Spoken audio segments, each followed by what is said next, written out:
I know this is a painful response for you, because it would be for me, because a lot of this, I think, that you could get when you're reading. You read the chapter, you get the information. Okay, that's why I'm going so quick, because the greater majority of the information you're going to pick up from reading the chapter. If you remember anything from what we say here, but I just want to go over it with you. So sterile dressings, you're changing something that's a sterile dressing. You're not allowed to do that as a PCT. Okay? So if one question was, hey, the nurse asked you to go change that sterile dressing on patient room 200, right? I can't do that. That's outside of my scope of practice. It's all you. That's when you get paid the big bucks. Okay? You can assist, but you can't change those or remove those. Okay? Aseptic dressings, which just means clean, asepsis or without sepsis or clean technique. Okay? You can change those, and you will change those. Okay? So there's a list on what you would do. Wash your hands, put on your gloves, remove, observe the old dressing. Look for different color change, odor to it. You're not familiar with this yet, but stuff that's infected, you can smell that. I mean, you sort of smell the infection in there. One time we had a little terrier, and he got bit on the neck. And I'm not one to take my pets to the vet, so I cleaned it up and sort of put some stuff on it and say, good luck, dog. Right? Dog. But, no, it got ran over by a car. But anyway, it survived that. But you could smell the sort of infection in it, so I had to clean it out a little bit, put some more stuff in it. But you can sort of smell that. Anyway, observe color, odor, drainage. If there's any different draining from the wound. Put the dressing in the biohazard bag, clean, change your gloves before you put the clean dressing on, okay? Cleanse the wound, new dressing, remove gloves, wash your hands, okay? So replace the bandages there, replace the dressing that's on top, and look for changes, okay? And the big thing is you're messing with that dirty dressing now, right? So your hands are contaminated. Make sure that you change those gloves before you put on the new stuff, because you're just transferring the old stuff onto the new dressing. Okay, that would promote infection. Okay. Ostomy care. Ostomy. You have different different surgical created openings into the intestine. So you have people that have trouble, for some reason they have trouble. Maybe they have rectal cancer. They had a friend that had Crohn's that had this problem, had to have an ostomy bag temporarily, okay? Other surgeries where they have to have drainage, where you essentially poo in a bag, all right?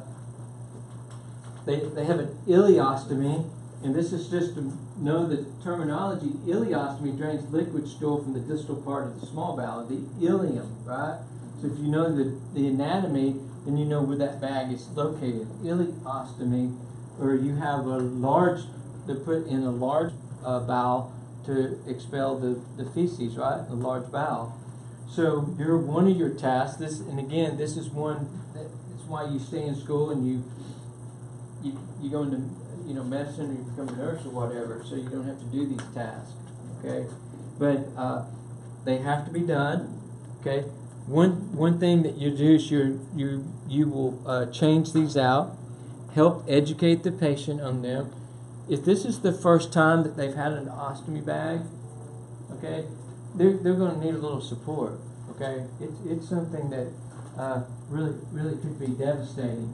Okay, for the patient. Teachers, pardon this interruption. At this time, please release the boys and girl JV track team. Thank you. There is a ton of questions over this ostomy care. Okay, one deals with the wafer. You look at there, And when I first answered the question last year, I didn't know what a wafer was. What did I think a wafer was? Yeah. Yeah, something you have a snack with. I put in my banana pudding, okay? Not the kind of wafer that they're talking about, okay? So had to learn about that. That wafer is a protector between the bag and the skin. They have this protective wafer there, okay? So there's skin to help protect the skin. So there's a deal there that they have. Opening, this was a question I ran across the other day. The cutting, others require the cutting opening 1/16 of an inch or larger, okay, over the stoma. The stoma is the hole, okay. You can have like a tracheostomy patient has a stoma here. This would be the stoma here, right, for an ostomy bag. So those things are important to remember. You know, the stoma. How do you? The one I missed is over here on the other page where you said how you clean the stoma, around the stoma, and the answer choice was with toilet paper. I'm like, why would I use toilet paper? I was thinking of the stoma up here, like a trach. I'm like, I wouldn't use toilet paper. I'd use a wipe or something. I was way overthinking that question, right? Think of it simple. There's poo there, potentially. Toilet paper, right? Take and use the toilet paper. I didn't think that simply. I overthought the question. Okay, so you use the toilet paper to clean around it. Okay, but most of them are pre-cut. But still, keep in mind these different things on there. Read through how to change that. If you get an opportunity in the hospital to look at that, empty when the pouches are half full. Okay, the last thing you want is this thing to overflow. Okay, the ostomy bag it's got some stench to it. Okay, either way, it's got a lot of smells. If you are sensitive to smell, you might want to use that Vicks up the nose before you go do ostomy care. Okay, but it gives you a detailed list. This is also in inputs and outputs, so you would monitor this. You would write that down as input or output. Okay, but empty the pouch, empty the bag when it's half full. Of course, you don't wash your hands, right? And keep the working environment, the patient environment clean. It goes down through how to perform it. I would be very familiar with that, just like that one question. You know, wipe away any feces with on the stoma with toilet paper. I didn't really think about that because I was thinking that toilet paper is harsh. So I was thinking, man, get a little wipe, okay, a little wet wipe or something. In reality, that's probably what you would do. That's what they use in the hospital. They're huge. They're like towels. You can take a really bath with them. But pick a wet wipe, right? Use those wet wipes to do that. But on the test question, it said toilet paper. You know, I wouldn't want that. Come on, man, just do something a little smooth there because it is sensitive. If you're going to wash it, do not use hot water or soap. Okay. There's different things in there on the procedures. Remove the backing of the skin, protective wafer, center it over the stoma, press 1 to 2 minutes to ensure a good seal. Again, another good test question. Press the stoma down for 1 or 2 minutes, making sure that there's a good seal. Okay, make sure it's clamped, cut, the patient's comfortable with it. Dispose everything properly. If it's biohazard, put it in the biohazard box, right? Inform the nurse if there's any unusual observations in the stool, the appearance of the stoma, skin breakdown, okay? Do not reapply the pouching system before the nurse checks any stoma skin changes, okay? So again, excellent test question. You have a patient that has redness around the stoma. A, put the bag back on it, right? B, inform the nurse, right? So So let the nurse check around it. So sort of like some of the maybe test questions with it. But there's a gazillion questions on the ostomy care. So be very familiar with that section. Same way with moving patients. Ambulate. Ambulate means to what? Move, walk, right? Ambulatory. Weight bearing, non-weight bearing patients, okay? Crutches, walkers, canes. We're going to do this. We're going to look at the questions and sort of extensively look at the rationales to make sure that we know, proper procedures for canes and walkers, okay? Before May, we'll have that down. Allow the patient to sit up. And again, common sense. If the patient's sitting up, you're about to move the patient, they sit up and they're dizzy. What do? Well, get on up, Granny, I'm busy. No, lay the patient back down. Inform the nurse, right? Okay. Talk about the use of a gait belt. We're going to go in and I'll come up with a gait belt and we'll talk about how to use this gait belt. Okay. Something we might do with physical therapy at the hospital. We might just take a trip to the hospital and say, hey, can you come up right quick and give us a class on the gait belt and moving? We'll figure that out as we go. Okay? We'll do something with it, with crutches and different things. If you notice, the hospital socks in the hospital are non-skid. So make sure they have non-skid. They don't have their home socks on that skid across the floor when you try to pick them up. Your feet slip out from underneath them, and then all of a sudden you're on the soup line. Okay? Grasp the gait belt, palms up. Okay? Always stand on the patient's weaker side. That was a question. I think I missed it. But that makes sense, though, right? Stand on the weaker side. You're their support, like a cane. You're the human cane. So you stand on the weaker side. Okay? Slightly bend and then pull them up. Have them, if possible, when you pull them up, to push up, to help you, assist, right? Assist in the lift. Okay? Pull the patient close to you. Wrap your arms around the patient's waist, right? Oh, no, if the patient starts to fall, pull the patient close to you, wrap around, sort of protect them. Guide, if they're going to fall, guide them down. If it's not one of these things, you think Granny's going to fall, and you go, whoa, right? You want to help them down to the floor. That looks much better than just letting them free fall. Okay. Call for assistance. Don't. If they fall, don't lift them back off the floor. Call for assistance. Have the nurse evaluate them before you move them. Okay. So that's important. Then it's talk about transferring the patient, weight-bearing patient, to the bed or wheelchair. I think what we'll do is I'll get a gait belt, borrow a gait belt, and we'll just practice this. Yeah, because this makes no sense. Yeah. And then you stand in front of the patient, place your feet along the side of the patient. That was one of the answer choices that I didn't know. I just sort of guessed.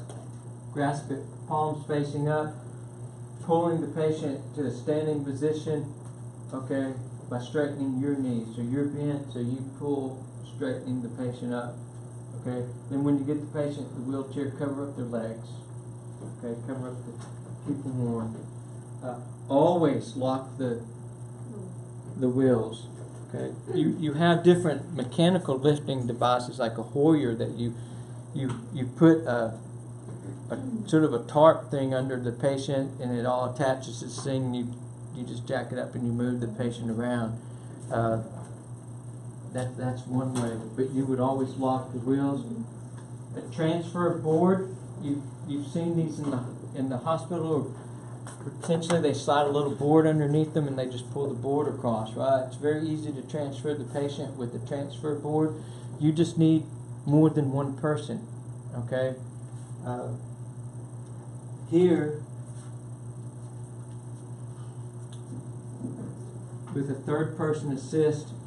You know, you'd roll the patient on the side of the board and roll them back, and then just pull the board across. Make sure the beds are aligned. You know, you don't want one bed higher than the other, so when you pull them off, a little drop there, right? Okay. Be careful with IV lines. Be aware where your lines are. And then I circled this term, indwelling catheter. Urinary catheter. Indwelling means what? Dwelling means to dwell. It's to. You have a house, and that's your dwelling. You stay in a house, right? Okay. I don't know if any of that makes sense, but let me just tell you, an indwelling catheter stays inside, stays in. Okay? So you have a urinary indwelling catheter. Some people go home with an indwelling catheter.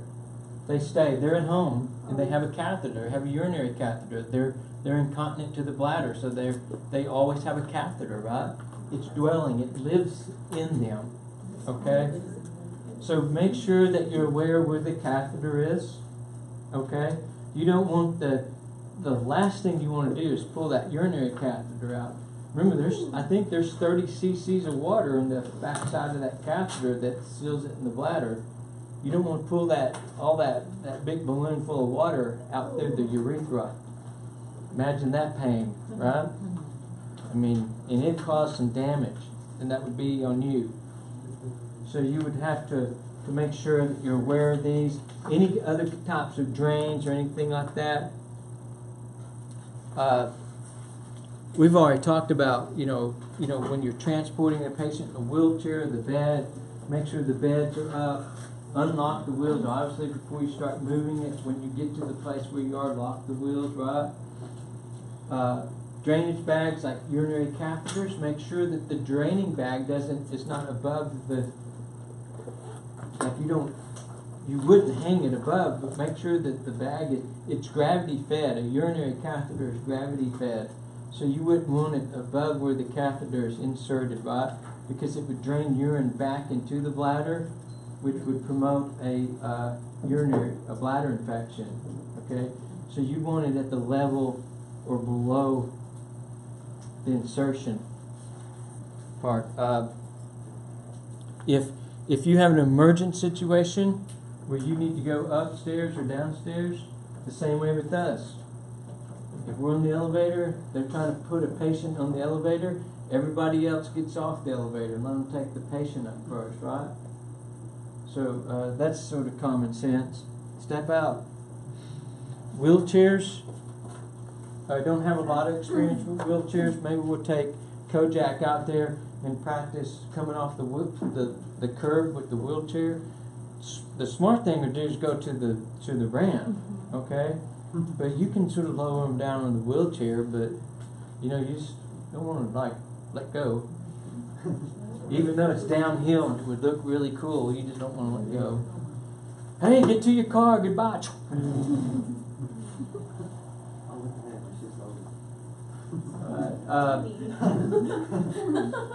But if you're trying to come up over the curb, it's just like a dolly.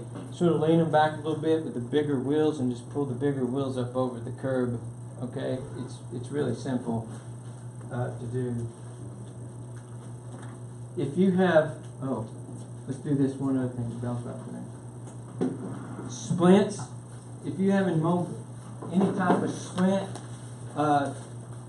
you would put the splint above and below the fracture if you're putting splints on, and you would always check for CMS, sensory, motor, circulation, motor, and sensory. Circulation would be a distal pulse, capillary refill.